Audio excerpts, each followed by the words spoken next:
Now we read about the standing waves and resonance. अब इसमें आपको 3 वेव्स शो की गई हैं। शोज 3 स्टैंडिंग वेव्स पैटर्न है आपके पास ऑसिलिंग मोड्स के। Can be setup on a string by vibrating. अगर हम वाइब्रेट करते हैं और डिफरेंट पॉइंट्स के ऊपर, लेकिन इस तरह हमने पैटर्न बनाना है कि डिफाइंड फ्रीक्वेंसीज हैं, यानी आपने एक जैसी फ्रीक्वेंसीज पैटर्न के साथ बनानी है। These wave patterns are produce only some sharply defined frequency. We say the system resonates at this frequency only. If system is vibrated at some other frequency different from the resonant frequency, a standing wave is not set up. इसकी आगे आप अभी इसको prove भी करना है। ये होता है कि एक हमारे पास फंडामेंटल फ्रीक्वेंसी होती है, वो आप फ्रीक्वेंसी देंगे तो ये पैटर्न बनेगा, या वो फंडामेंटल फ्रीक्वेंसी हो या उसका इंटेग्रल मल्टीपल हो, तो उस स्पेसिफिक फ्रीक्वेंसी हो या उस स्पेसिफिक फ्रीक्वेंसी का इंटेग्रल मल्टीपल हो, तो ये पैटर्न बनेगा। अगर आप डिफरेंट फ्रीक्वेंसी से देंगे, फंडामेंटल फ्रीक्वेंसी से डिफरेंट फ्रीक्वेंसी दे देंगे और तो और उसी किसी और या एक फ्रीक्वेंसी दे दी है और अगली कोई डिफरेंट फ्रीक्वेंसी दे दी है, तो ये पैटर्न नहीं बनेगा। इस पैटर्न के लिए ज़रूरी है कि आपके पास सिस्टम में जो है वो एक स्पेशली डिफाइंड फ्रीक्वेंसीज़ हों और इन्हीं फ्रीक्वेंसीज़ पर ये रेजोनेट करेगा। ये आगे अब हम देखते हैं। फॉर एग्जांपल इसकी लेंथ L है, ये पूरी जो स्ट्रेच स्ट्रिंग है इसकी लेंथ आप L ले रहे हैं। फर्स्ट पैटर्न अगर आप देखें तो इसमें आपके पास λ/2 है, हाफ लैम्डा है, ठीक है, ये हाफ लैम्डा है ना, तो लेंथ हाफ लैम्डा है, ठीक है। अब इसमें आप देखें इसमें कितने लैम्डास हैं, एक पूरा लैम्डा, ठीक है, तो यानी आपके पास कंप्लीट लैम्डा है। इसमें कितने, एक कंप्लीट है और एक हाफ है, यानी 3 λ/2 है। लेंथ इसी चीज़ को एक्सप्लेन किया गया। Let L be the length of this stretch string. L जो है वो लेंथ है। Since each end of the string is fixed, दोनों तरफ फिक्स्ड है। जहाँ पे पॉइंट फिक्स हो, आपने पीछे पढ़ा था कि अगर डेंसर मीडियम है, जहाँ भी फिक्स्ड पॉइंट है तो वहाँ पे हमेशा नोड्स बनेंगे, तो यहाँ पे हमेशा नोड बनेगा। Node is formed at each and.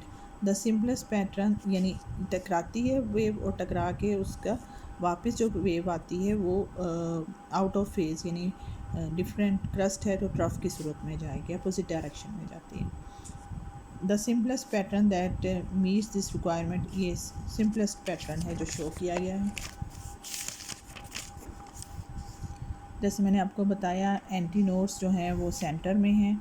L जो है फर्स्ट में λ/2 है और लैम्डा जहाँ वेव लेंथ है, और सेकंड पैटर्न में L जो है वो लैम्डा के इक्वल है, और थर्ड पैटर्न में जो L है वो 3 λ/2 है। अब इनको सबको इकट्ठा करें तो आप सारे नोड्स और एंटी नोड्स को इकट्ठा करें तो L जो है वो एक्चुअली n λ/2 है। फर्स्ट पैटर्न है तो 1, n की वैल्यू 1 होगी, सेकंड पैटर्न है तो n की वैल्यू 2 हो जाएगी, और अगर थर्ड पैटर्न है तो n की वैल्यू 3 हो जाएगी। तो L is equal to n λ/2 है। और वेव लेंथ लैम्डा, अगर हम लैम्डा अकेला करना चाहते हैं तो ये आप देख लें, 2 पर चला जाएगा, 2L/n हो जाएगा। n साथ आपने डिफ़ाइन करते जाना है कि n 1 2 3 4 है। फ्रीक्वेंसी निकालनी है तो that is equal to V/λ होती है, अब V/2L हो जाएगी, और n जो है वो इस तरह चलता रहेगा। साथ n भी आपने लगा देना है। ये उस वक्त है जब n 1 है, अगर सेकंड थर्ड है तो n की वैल्यू 7 आती जाएगी। ये आप लिख भी सकते हो यहाँ पे।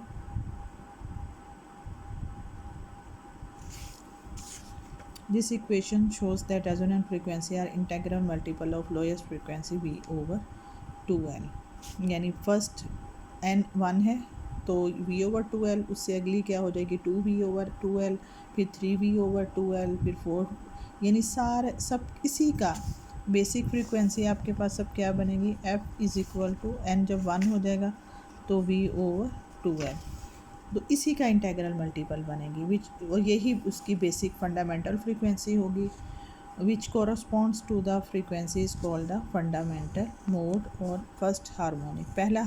पहला जो बनेगा, फर्स्ट हार्मोनिक जो बनेगा वो क्या होगी, उसकी फ्रीक्वेंसी क्या होगी, आपके पास n 1 हो जाएगा V/2L। नेक्स्ट की क्या होगी 2V/2L, 3V/2L। इसके अलावा अगर आप कोई और फ्रीक्वेंसी देंगे तो ये पैटर्न नहीं बनेगा। सेकंड हार्मोन्स N2 हो जाएगा, थर्ड में N3 हो जाएगा, और पॉसिबल जो है वो ऑसिलेशन आपको मिलेंगी, पूरी हार्मोनिक सीरीज़ जो है वो आपको मिल जाएगी। N जो है N is called the harmonic number. ये आपने यहाँ का if the string is not visible at any of its resonant frequency, then it is not possible a transfer energy efficiently from the external oscillating source to the string। अगर इसके अलावा अगर आप किसी और फ्रीक्वेंसी से उसको रेजोनेट करने की कोशिश करेंगे तो उसको इतनी एनर्जी नहीं मिलेगी जो कि स्ट्रिंग ऑसिलेट करवा सके। During some interval work will be done on the string and during their interval work will be done by the string on the oscillating source. इसी तरह होगा कि एक इंटरवल में आप काम कर रहे हो, दूसरे इंटरवल में स्ट्रिंग काम कर रही है, यानी ये इसी तरह आपकी। But at resonance energy flow is entirely from the source of to the string. लेकिन रेजोनेंस तब होगी energy flow is entirely from the source of the string. String के सोर्स से आ रहा होगा एनर्जी। लेकिन ये एनर्जी जो है, ये जो एनर्जी आप देते हैं रेजोनेंस एनर्जी, वो ग्रेजुअली जो है वो कम होती रहती है। ग्रेजुअली कम होते होते आखिरकार जो स्ट्रिंग है वो वेव्स बनाना बंद कर देती है, क्योंकि ज़ाहिर है कि एनर्जी कम होती जाएगी तो वेव आपके पास नहीं मिलेगी, तो वो एनर्जी लूज़ करती है due to the friction in the system. This energy gradually overcomes the energy losses due to the friction in the system and the amplitude of string becomes maximum।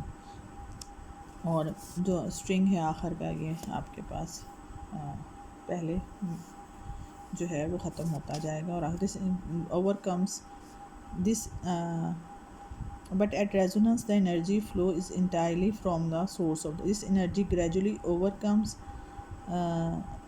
लेकिन अगर ये है कि अगर यूँ हुआ है कि अगर आपने एनर्जी दे दी है सोर्स से, तो जो फ्रिक्शन की फोर्सेस हैं, सोर्स से एनर्जी आपने उसको रेजोनेंस फ्रीक्वेंसी दे दी है मज़ीद, तो जो फ्रिक्शनल लॉसेस हैं वो इस एनर्जी जो है वो उसको ओवरकम कर जाएगी।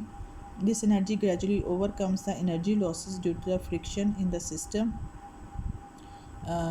और जो लॉसेस हुए थे आपकी फ्रिक्शन, और जो आपके पास पैटर्न जो है वो ख़त्म होने लगा था या डैम्पिंग होने लगी थी, वो ख़त्म हो जाएगी।